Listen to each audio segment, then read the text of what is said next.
everyone, it's Alice and I'm here today with our May wrap-up. In case you missed it, I will link our May mid-month wrap-up because in that video we talk about King's Cage by Victoria Aveyard, A Court of Mist and Fury by Sarah J Maas, Sweet and Bitter Magic by Adrienne Tooley, The Water Garden by Louise Soraya Black and Strange the Dreamer by Laini Taylor. And remember to subscribe if you did miss that video because then you won't miss any more. You can check out our TBRs and you can check out our mid-month wrap-ups because otherwise you're just popping in and seeing the very end of the reading journey. So as usual, we will be sharing some reading stats with you today. So in May, we were aiming to read 4,444 pages. Exactly. Just based off of Hook-a-Duck, the Royal Readathon, and Desert-a-thon, which were the two main readathons we were trying to take part in May. We were also planning on taking part in Do the Thing-a-thon, which was hosted by Ashley at A Frolic Through Fiction, but unfortunately everything just got wildly derailed, and not only did we not read anything for Do the Thing-a-thon, but we also failed Desert-a-thon and the Royal Readathon. So it'll be no surprise when I tell you that altogether we actually read 3,452 pages. That is 77% of what we were aiming to read. So, it's not terrible, but that's also not counting the fact that I wanted us to tick some of the things off of our currently reading list. That's literally just named books that we put in our TBR and we're like, we're definitely getting to these this month. So, things went badly. For our Hook-a-Duck TBR game, we read A Court of Mist and Fury, It's About Love, and King's Cage. These were a baby pick, our highest rated fantasy pick, and a friend pick over 500 pages respectively. We were also supposed to read An Ember in the Ashes, which was a YouTube favourite, Percy Jackson and the Lightning Thief, which was a old TBR middle grade book, and John Carter, Man of Mars, specifically the first book of Princess of Mars, which was the adult old TBR. Didn't get to any of those three. For Desert-a-thon, we had doubled up King's Cage and A Court of Mist and Fury, and we also added in Strange the Dreamer, which we did also manage to read, but once again, we failed to read An Ember in the Ashes, and we also didn't get to The Burning Kingdoms by Sally Green. So for Desert-a-thon, we managed to read 3 books, and for the Royal Readathon, which is a whopping 4 books, we managed to read Witches Steeped in Gold. We were supposed to also do An Ember in the Ashes, Sword in the Stars, and The Burning Kingdoms, and we just read Witches Steeped in Gold. So, things did not go well, based off of what we were aiming. I will link the May Hook-a-Duck TBR down below, just in case you want to see how we decided to pick all of these books, and how optimistic we were about that actually working, but it did not work out, so it's fine. I've already taken a punishment pick for June, because I already knew it wasn't going to happen, but we did end up reading 5 3-star books, 2 4-star books, and 1 5-star book. So, it's not the worst, it's quite average. I seem to find that my better reading months are quite polarised, so even if I have quite a lot of 1-star books in a month, I will normally have a couple of 1-stars, a couple of 5-stars, and I still feel really invigorated and excited about reading. And this month, because everything was just kind of 3s or 4s, I just didn't feel excited. I wasn't compelled to pick any of these books up. I just kind of struggled to motivate myself to read in general. Hopefully that will change in June. We are currently reading The Prison Healer by Lynette Nonney, and I'm already feeling a lot more optimistic about that. That's one that I'm really excited to dive into. So hopefully that will fix things. But for now, May was not a good time. However, that does mean I have 3 books to talk to you about today. Normally our end of month wrap-ups are very long because we've got like 8 or 9 books to talk about. So we will jump in and we'll talk about these, and then hopefully next month will be a little bit better and we'll have a more interesting pie chart to look at because only in 3 segments is really surprising for us. So the first book that I will talk to you about today is Digger and Me by Ros Roberts. I was kindly sent this proof by Little Tiger, so a huge thank you to them for sending me this advanced copy. This is a middle grade book about a boy whose best friend is his dog Digger. And everything is swell until the boy finds a lump on Digger's paw. And Digger has to go to the vets, where the vets establish that Digger has cancer. So, it was quite sad. Like, it's not as sad as you might think it's going to be based off of that. But also, like, I only lost my dog a couple of years ago, and it still makes me really sad. I miss him, and he was wonderful. And Digger sounds absolutely wonderful. There's this really lovely bit when the boy, whose name I've forgotten, James, is talking about when they brought Digger home and the fact that he stole James's mum's jumper, and that was like his comfort blanket, and he ended up shredding it apart, and they had like strings all over the garden. And I think anybody that's had a dog would tell you that they do that. Like, they just destroy things immediately, like when they're really, really little puppies. And I had so many fond memories being brought back to the surface because of this book. So it is quite heartwarming. And it's also quite inspiring. I think that this, especially considering this is a middle grade novel, I think that this could convince a whole generation of younger readers to have a whole new appreciation for poetry, because it is a mixture between prose and poetry. So James has a new teacher, and he gives them all a notebook, and he has poetry prompts in it, and he says, try writing these poems, like learning new ways to express yourself. And James is somebody who doesn't have that many friends. He just loves Digger. He's got a best friend, but he doesn't fit in as well as some people do. And having this poetry as this outlet really does help him a lot. And I think that that could inspire young readers who are reading this and they've got all of these thoughts and feelings that they can't express, to find a new way to vent those feelings out. So that's really positive. The teacher in it is amazing. Like, he reminds me of all of the best teachers that I've ever had, and it makes you feel like how brilliant some teachers can be, and how we really need to encourage more people to get into teaching if they can have this positive effect on their students. I ended up giving Digger and Me 4 stars. I probably would have rated it a 3, but because I am an older reader who is reading this, I think that would have been a bit too harsh. For the target audience, I think it could easily be a 4-star read, possibly even a 5-star read. There is discussion about like worries about going up to secondary school. There's discussion about divorce and settling in when like your parents are moving on with new partners, and how you fit into the new dynamic of their family. And just all of the things being discussed in here were handled really well. I loved James as a character, even if I couldn't remember his name a couple of minutes ago. But this was just a really comforting read, and this was a nice one when my brain isn't doing the best at the reading times. I need to read books like this that are a bit easier to digest. I wouldn't say it was simplistic, like especially where it's got the poetry in it. There are still some more difficult structural pieces to like get your head around, but even though this is on the younger end of the middle grade spectrum, it was still thoroughly enjoyable as an adult reader, and this is one that I will be recommending to Sophia and Ezra when they're a little bit older. Unfortunately, I don't have a whole lot to say about It's About Love by Steve Camden. I thought that this book was going to be about Star Wars, because on the front you've got Luke, we should start where it matters, Leia, I guess we start right now then. And I'm not a huge Star Wars fan, but I was expecting it to be a bit more like Kate in Waiting by Becky Albertalli, because that is a contemporary novel I've read quite recently about a group of theatre kids who put on a production of Once Upon a Mattress. And I thought that this might be, based off the fact that it's got like the script book and it's got the heart on it, it looks like it's going to be something possibly about a play or putting on a film that's Star Wars inspired. But it actually turns out that the main character's name is Luke and his love interest's name is Leia, and they are just both in the same film studies class. It's actually much more of a hard-hitting contemporary than I was expecting, because Luke's brother is just coming out of prison, where he has been for a few years because he aggressively assaulted somebody.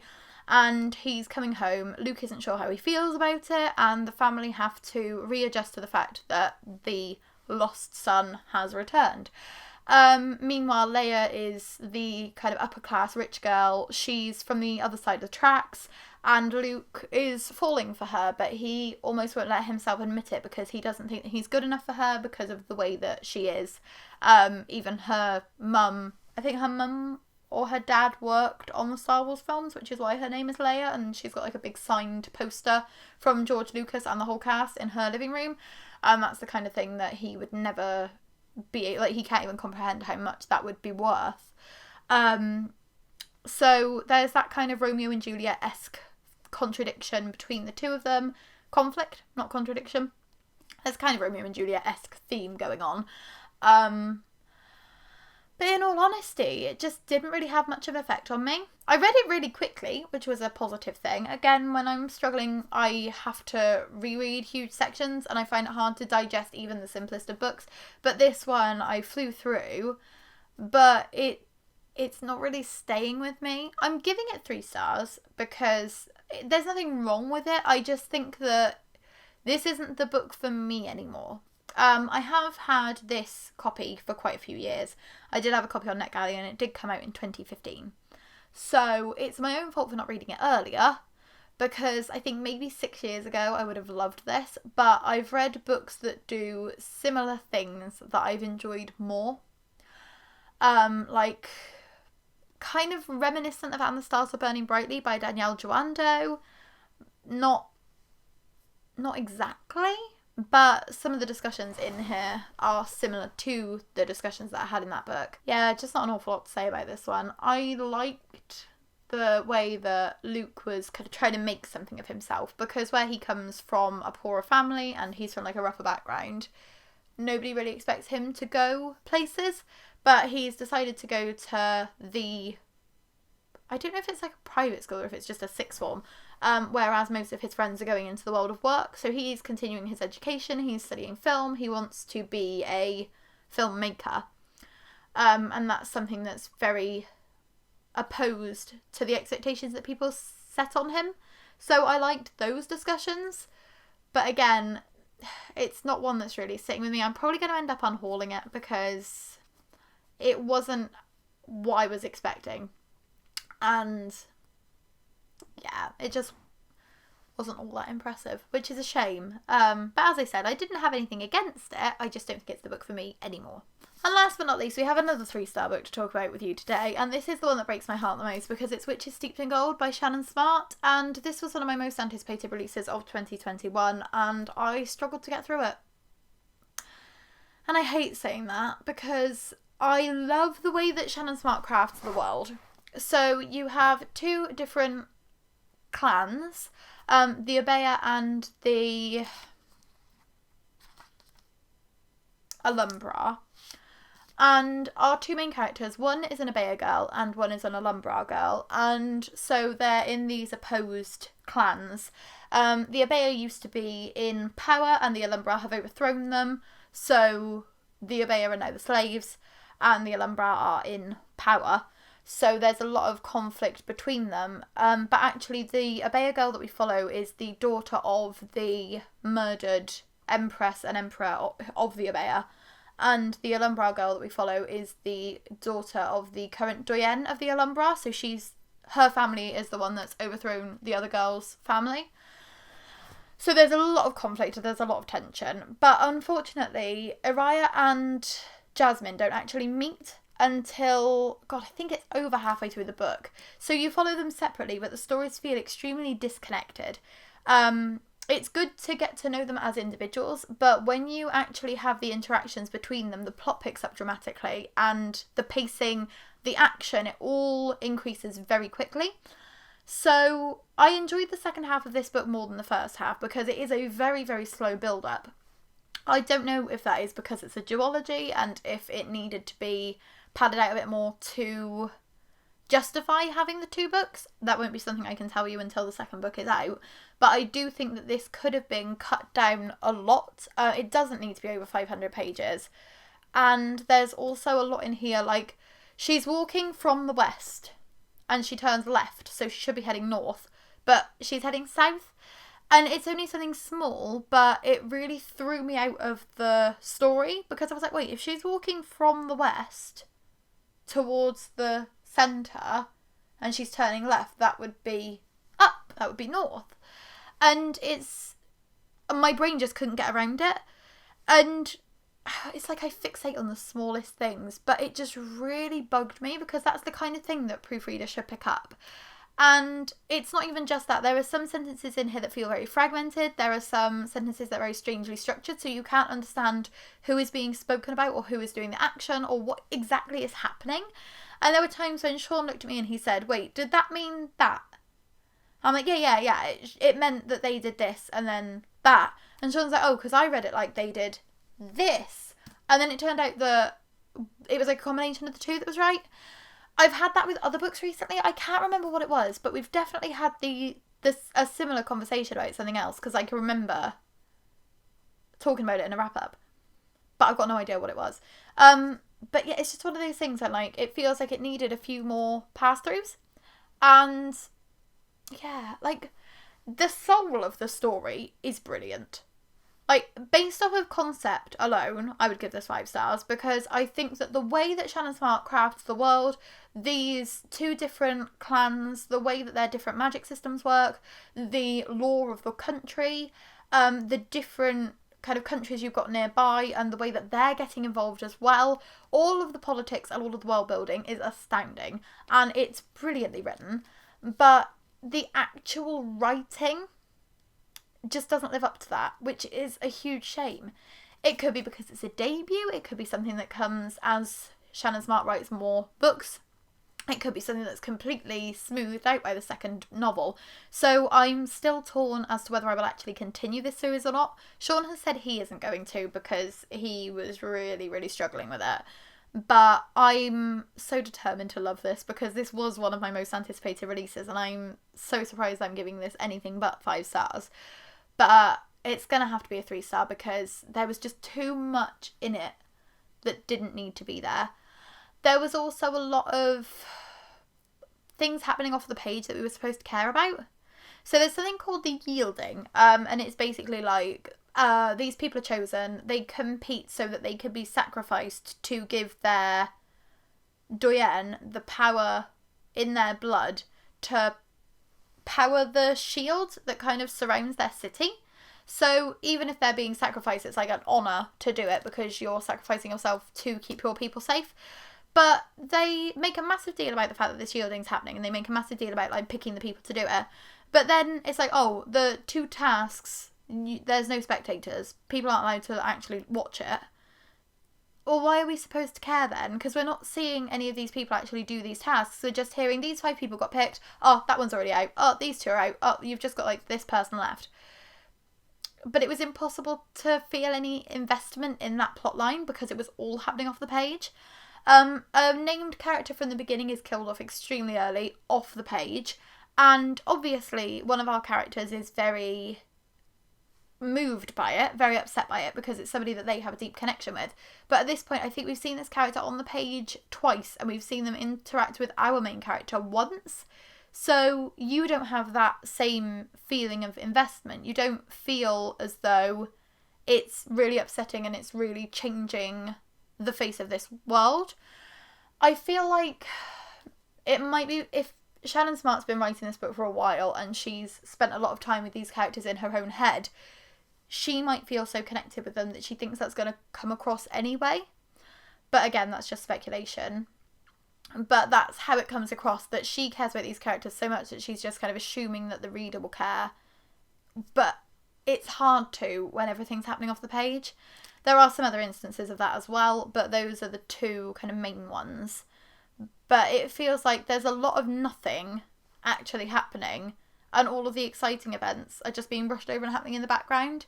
So, like The Rest of Us Just Live Here by Patrick Ness, but without even those like little vignettes at the beginning of each chapter. Like, you don't really get to look at it. It's just like, oh yeah, this is happening in the background, but we can't see that. So let's do more political machinations and talk to some pirates. Not that I don't like pirates. I enjoyed the pirate subplot, but it just wasn't what I was expecting. And there you have it. Those are the 3 books that we read in the second half of May. I'm feeling pretty deflated because 2 3-stars and a 4-star is not the best. I didn't actually finish any books by myself. These are all books that I was reading with Sean, because the book that I was reading by myself basically put me into a slump. It was not good. But you'll have to come back in our June mid-month wrap-up to hear more about that one, because I've only just managed to finish it and it's the 3rd of June. So, yeah, not the best reading month we've ever had. But also, I don't think it's the worst reading month we've had since we started doing stats, because we're not really counting everything that we said we were going to read. It's okay to cheat though, because there are stats and it's our channel, so it's fine. If you like this video, please give it a like, and if you would like to subscribe, we'd be super duper grateful. We post new videos every Tuesday, Thursday and Saturday, so we will see you again soon in a couple of days. And if you've read any of these books, please feel free to leave your thoughts down in the comments so that we can have a discussion about them. See you again soon. Bye! We failed to read